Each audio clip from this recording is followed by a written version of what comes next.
রাজধানীর উত্তরা ৭ নম্বর সেক্টরের ঘটনা। সোমবার রাতে এক দম্পতির উপর রামদা নিয়ে হামলা করে দুই যুবক। সেখানে স্বামীকে তাদের হাত থেকে বাঁচাতে ঢাল হয়ে ধারালো অস্ত্রের সামনে দাঁড়িয়ে যান স্ত্রী। সামাজিক যোগাযোগ মাধ্যমে ছড়িয়ে পড়েছে সেই হামলার ভিডিও। সেখানে দেখা গিয়েছে স্বামীকে বাঁচাতে ঢাল হয়েছিলেন স্ত্রী। যদিও এই হামলায় স্বামী স্ত্রী উভয়ই আহত হয়েছে, তবুও স্ত্রী দেখিয়েছেন ভালোবাসার অনন্য দৃষ্টান্ত।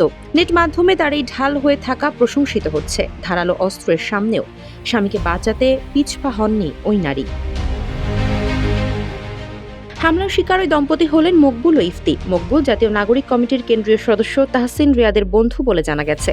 তাদেরকে রাজধানীর একটি বেসরকারি হাসপাতালে ভর্তি করা হয়েছে। তাদের উপর হামলাকারী দুজন হলেন মোবারক হোসেন ও রবি রায়। তারা কিশোর গ্যাংয়ের সদস্য। ইতোমধ্যে তাদেরকে আটক করেছে উত্তরা পশ্চিম থানা পুলিশ।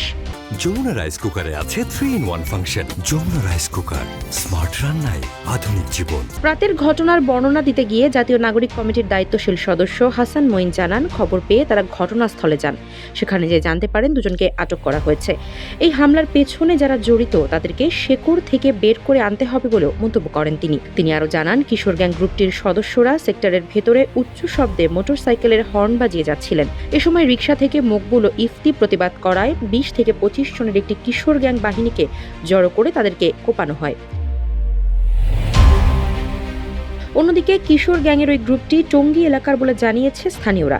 সন্ধ্যার পরপরই উত্তরা ও ঢাকা ময়মনসিংহ মহাসড়কের বিভিন্ন স্পটে সংঘবদ্ধভাবে ছিনতাইয়ে জড়িত চক্রের সদস্য বলে তারা জানা গেছে।